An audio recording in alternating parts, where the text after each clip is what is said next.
Mirage, and it seems like the players are on the server and ready for some action. Acciones. Is acciones a correct Spanish word? How do you say action? I look dapper. Dapper. I like that. Hi, KSCT. Alright. So, I guess this is a match. This is a map that's slightly more tactical, and it gives Uruguay a bit more of a chance to play, to get more rounds against Chile, since they don't have to rely so much on the aim. And they'll be starting off on this, and Chile will be starting off on the CT side, which is a bit problematic for Uruguay. So, you know, if Lynx shuts down mid with the op and look at that fake unintentional flex. I swear I'm just flexing to check the flex the shirt, guys. I'm not even. I'm flexing the shirt. I'm not flexing because there's nothing to flex. Right now, there's really not so much muscle to flex. Maybe in a couple of months. Anyway, yeah, I was saying Uruguay. You know, this map they can maybe do something. Maybe it's a map they know more. I mean, they picked it, so. Whoa, Feliz is invisible. But we'll see. We'll see.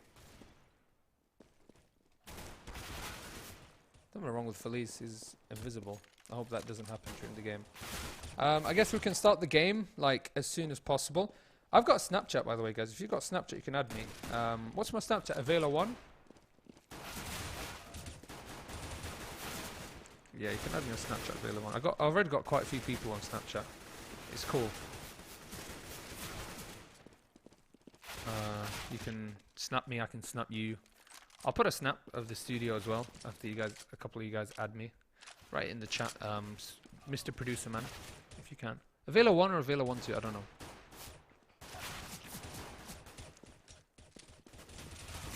Sorry, I was just looking at my Snapchats. Completely forgot that I was in the middle of a studio broadcast. This happens sometimes, guys. Sometimes I get distracted by shiny things or by Snapchats. It is so hot in here right now, and it's not because I am incredibly handsome. It's because it's because it's actually warm, or maybe it's a mixture of both. I don't know how to use Snap. I feel like I don't. It's okay. It just means you're from the 20th century, not the 21st. Although that's not really a bit of. Oh, you know what? I messed up that insult. It's meant to be like 18th, 17th. Like saying you're from the 20th century is not really that big of an insult. Just means you're a couple of years behind. I don't know. Anyway, we started this best of 3, Uruguay versus Chile, and we've got some head running madness as the terrorists are going through underpass to connector, and they've got 2 CTs ready and waiting for them. Lynx, Fireman picks up a frag as well on camps. D-Res takes down Fireman. Brouge is there to cut them off as well with a crossfire. And this connector push is pretty much shut down by the Chileans. D-Resed. I wonder what he means by D-Resed. Like, is it... Okay, I'm thinking, right, res is resurrect. So de-resurrected, as in he's... It's like a fancy way of saying died. Or died again.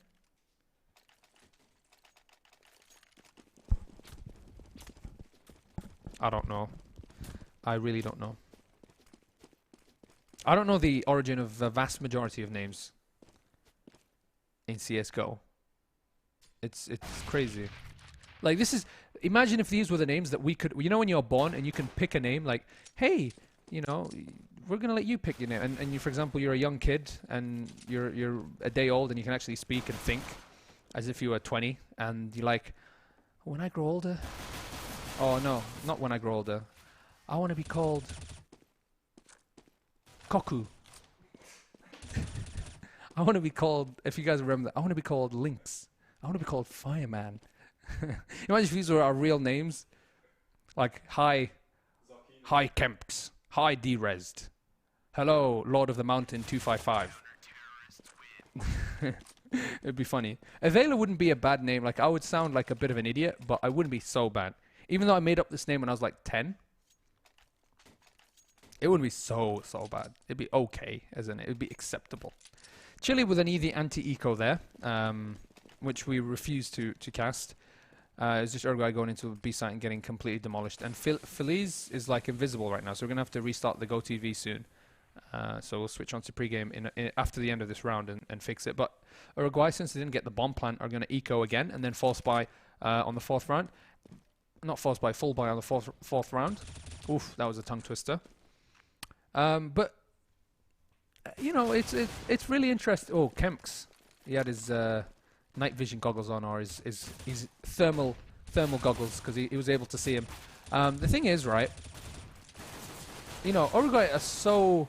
It's so 1.6 of them to play like this, to just double eco all the time, never force buy. I don't think they ever force buy. Whoa, Raven, not bad. 2 frags. Actually, 3 frags on that eco run. Let's go to pregame and fix this GoTV up. Two frags for him. They got 1 frag earlier on, so 3 frags on eco run. It's not bad. Drop 3 weapons. Yeah, putting the economic pressure there on the Chileans. And we've got a match pause. I hate my real name being Amethyst, but people shorten it to Amy all the time, and I'm a dude, so it's kind of awkward. Yeah, I guess that would be a bit weird. And it's a cool name though, Night Goggles. Yeah. Hi, Avela. Hello, Avilor. Nice spelling of my name. Seems like one of the players disconnected from the Chilean side. Who was it? This is interesting. I mean, it's really weird. Like, you can recognize the 5 players, but then when they ask you to remember who was on, you forget. What? K2. There you go. Producer's better than me. It was the name of my warrior on World of Warcraft. It's interesting.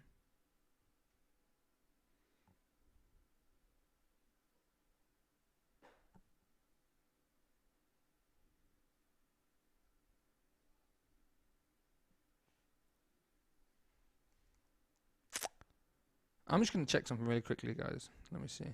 On my phone. We can hop back into the game and show these people. Oh, it started, actually. Look at the coincidence. It's madness. Oh, my phone's dead. Why? Why now? Why? Jeebus. First buy round now for the Uruguayan side. Op on woke. And it seems like they're going for mid-control from underpass while the bomb moves towards the A site. And they're hoping for an A-split push from Palace, which is pretty standard, actually. But that mid-control is completely shut down by the Chileans. Woke doing a good job taking down Prouge, who was a bit too aggressive at mid.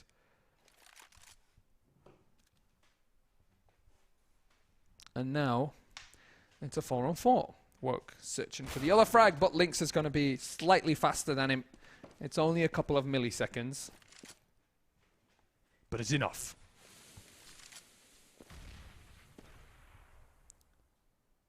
They've got to play it all the way at the stairs, and I don't know what he's planning to do, or what Uruguay in general are planning to do, but with 30 seconds left on the clock, they need to make a move. And look at it, Lynx is in a perfect position to shut them down. I was going to say he's going to get the Palace shot, but he just looks down T-ramp, gets the shot, gets the second on D-res. Checks connector. Raven's all the way at the B side. I don't know what Raven's doing, really. I think if he was going to do a fake, it should have been earlier. He's going to smoke himself from behind and then try to save the AK. I'm telling you, there's communication problems with the Uruguayan team right now. I'm telling you, it looks like that. Or there's nobody making calls. No one is like saying, all right, we're going to do this, we're going to do this, we're going to do this. It's more like... That was... Okay, that smoke could have waited a couple of seconds, but... So Chile will pick up the first buy round. 4-0 for them.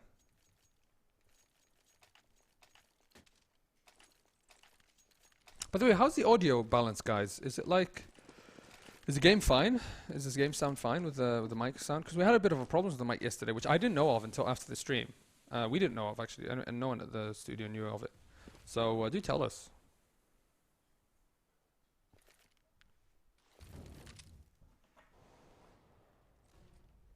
So there's no problems. That's good. Lynx again, just being an absolute monster, as we are getting used to seeing from Lynx. Goes aggressive at underpass and picks up a frag, and it's a force buy here from Uruguay. They could have gone for another Rico, but since a couple of them could afford an AK-47, and Raven or one afforded an AK and one afforded a Galil. Raven saved an AK, so why not? Why not go for the full buy? Counts is going to play with a pistol instead. And now they're going to go for a B push with Fireman and K2 waiting for them. Fireman here at shot. He'll pick up one frag. Now they know where he is. They should be making the trade almost immediately. And just pushing in towards the side. They have to keep the train going. They have to keep the train going. Uruguay. D-Res there with a frag. And Uruguay are on even footing once more. Tatton trying to push forward there at short. And that's the thing, right? If Tatton's going to peek at short, D-Res should have just kept pushing in. So Tatton would have either made the trade or... you know, would have taken out the CT who's checking apartments. And they've actually done a good one because they've tricked Feliz into going all the way to the A site. Now he knows it's a B site, especially after seeing that or hearing that bullet. K2 goes down. Nice play by D-Res. That little fake running away actually worked out for him. And Tatton's going to come in to save Velas' life. He has to. He has to. Oh no, they line up and Feliz makes an easy frag on D-Res. Time has finished as well. No. No. That was so close. Uruguay should have picked up that round. They should have. They should have. It was really smart by D-Res to back away in apartments like that and then come back out, get the frag. But he should have planted. There's 3 seconds left on the clock. Tatton should have been there. It's Tatton's fault. He should have made that frag. He should have protected his teammate. I don't know what he was doing in short. Oh. Fantastico. By Lynx. And there's a good exchange here for the Uruguayan side now.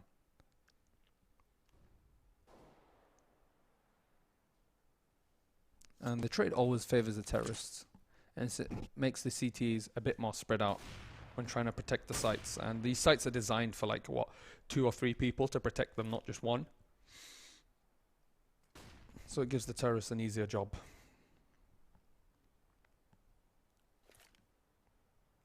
Walk's going to flash his teammate in from Palace.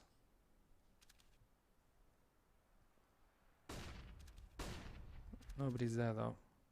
D-Res is not going to make a peek. He's just waiting for somebody to pop up from stairs. And really unfortunate there by D-Res. He throws down the smoke, and just as he does that, Fireman pops out and gets the frag. And that's why you need to throw set smokes from behind in positions where you can't get picked. Feliz Navidad with a double.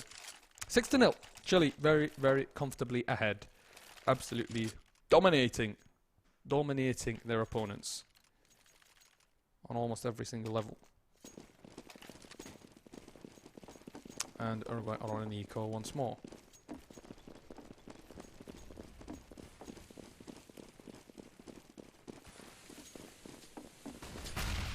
Whew.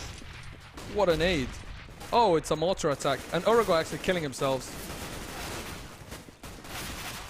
A bit of a confusion with the equipment there. Was it 3 nade kills that round? I think it was 3 nade kills. It was a basketball game. Chile came out at the top though. That's how powerful a bot, like especially since it slows down players because when it hits them, which is weird. Weird but not weird. I think it's actually quite realistic. I mean, if you're running and you get hit by a grenade, it slows you down. Like they'll go, ugh. It'll kind of hit you in the chest and be like, and then it'll explode and then you'll probably die rather than just lose a couple of health. But like it puts them in a standstill. Okay, a smoke and a flash grenade shouldn't do it, or a decoy shouldn't do it, but a grenade, they're heavy. They're pretty heavy. I don't know. Sometimes I think I make sense, sometimes I don't. Again, masterclass push there at B from the Chileans to take down D-Res. As the terrorists are getting ready for an A-split. Again, staggered attack, no flashes, easy for Lynx to take down Raven. Tatton's going to back away. It's not really team cohesion on this on the Uruguayan side, and you need team cohesion on Mirage. You need to really time your attacks properly, move in at the same time, time your flashes and your smokes, know when to attack, know how to react to what the CTs are doing. And because like this, my friend, you're not going to be able to do much, especially when they're out aiming you, when they're better aimers. So Chile looking like a solid Counter-Strike team at the moment. And they did look solid against Argentina as well. It was pretty unfortunate by that. Argentina was the better team overall, but they were close maps. They were really close maps. Look at the fireman. He's on his fireman ladder on top. K2's there. They could probably knife him right now if they tried. They know where he is. How do they know where he is? Oh, they're gonna push him after the time. That is so unfair. That is so unfair. No mercy. No mercy. He's not gonna have any money. 1.9k. Oh, no mercy there from Chile. Waited until the timer went off, and then pushed him.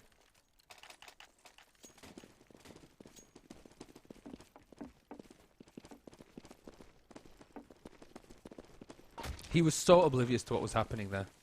I had no idea that there was 3 CTs just 1 millimeter away, breathing down his neck.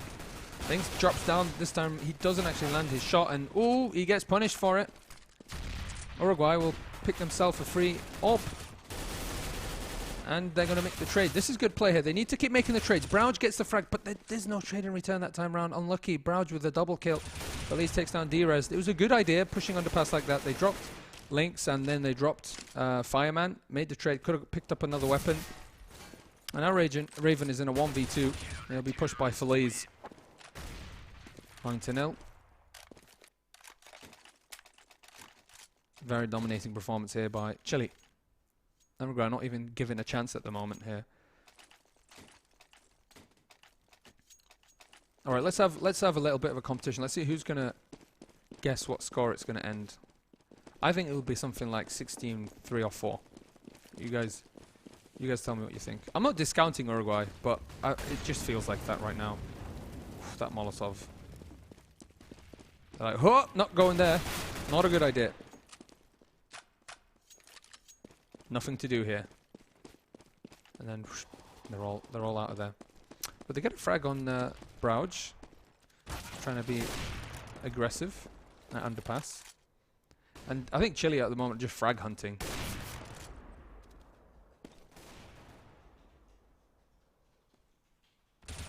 Wow, Kemps finds Lynx, who's jumping up and down looking at underpass.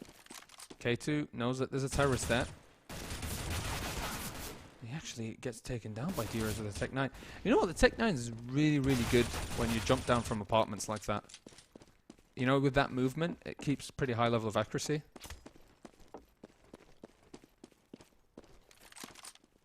And Uruguay might actually pick up their first round here. On a forced buy. Which is... Yeah, guys, who called it? I mean, what was I saying earlier?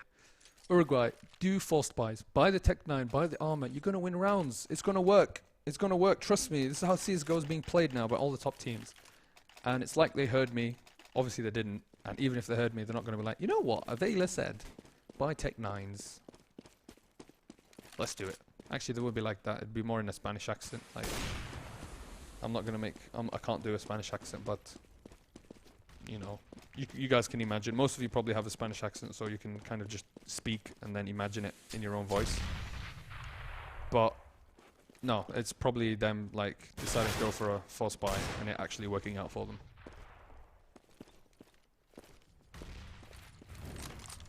Oof, Molotov. I mean, if there was one person, if there was a person at Van right now, he would be barbecue ribs right now. Barbecue ribs. Whoa, nice entry frag by Tatton.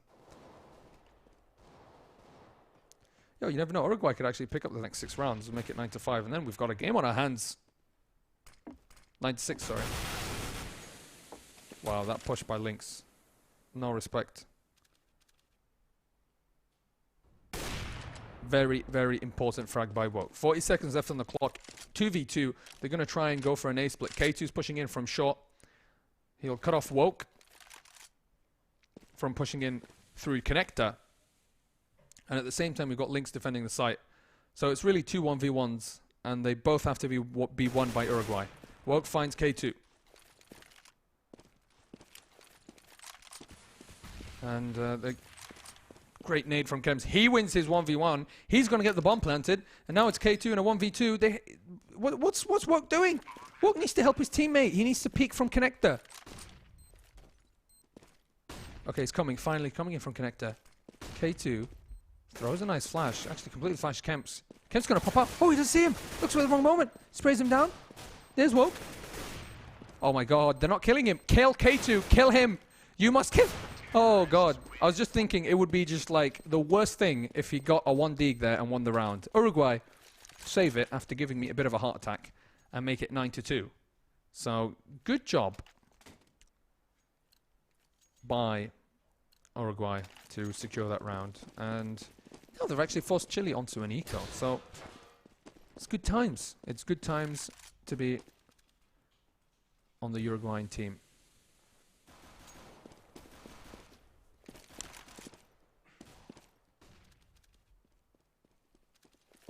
I'd like to say something interesting. I bought a new car, by the way. Yep. See, Ibiza. I'm very happy about it. Yep, I have a fresh whip, lads. See me driving a German whip. Blacked out windows, leaning back. Well, it's not. It's German, but it's Spanish. Hey, it's a Spanish whip, guys. I've got a Spanish car. That's pretty good timing. Whoa, Tatan now with the entry frags. This is the Tatan we want to see. We didn't see him actually yesterday. I don't think he was playing, but it's pretty nice. He's actually dominating now at Palette. I mean, it's an eco round, but still, he is dominating. He is putting in the work. The work. And that's another round for Uruguay. 9-4. 9-3. 9-3. 9-3. Sorry, guys. My mathematics could be improved slightly. Like knowing that 2 + 1 is 3, not 4. Tatan's really confident at the ace. Look at him. He's going for it again. He's going for that entry frag. He don't give a crap. He don't give a crap. Lynx, though, now has the AWP again. Even though he doesn't have armor. He's gone for the defuse kit AWP. And K2 is going to shut down D-Res. So 2 men down already by K2. Just going to push forward and get another frag. Monstrous there by K2. No fear by K2. No fear by Feliz. Takes down Tatan. Kemps is on his own. Doesn't really know what to do. He's got his knife out. Jumping up and down. Got his AK out now. Good choice. Need to use that AK-47.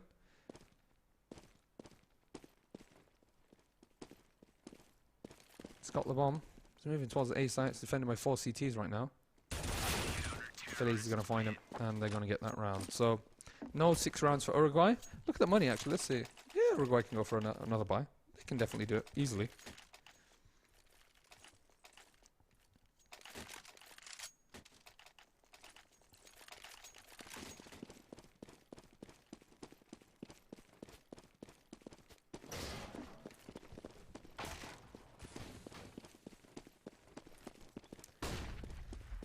They can still come out of this with 5 rounds, but if they lose this, they're only going to have 3, maximum 4. Okay, what am I saying? That's obvious, but I mean, you know, no, they only have 3. That's what I mean. What I wanted to say, I wanted to be smart and say they only have 3. They'll only have 3 rounds because they'll be on an eco for the final round of the half. And wow, just destruction. Oh, Brouge, what have you done? He's burnt alive his own teammate. The horror.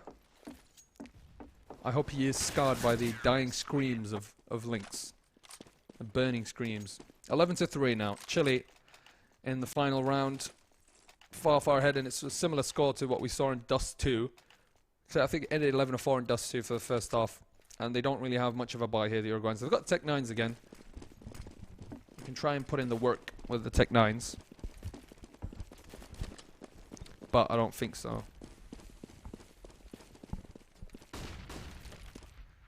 This is K2's chance to have a really nice barbecue. And I heard that South American meat is really good. I mean, I know Argentinian steaks, Brazilian steaks are like the best. I don't know Uruguayan steaks. I don't know how they are, but it seemed like K2 was hungry for some. See, meat doesn't taste the same when it's got a bullet through its face. It's better off to use a Molotov. 12-3. Domination. Absolute domination by Chile.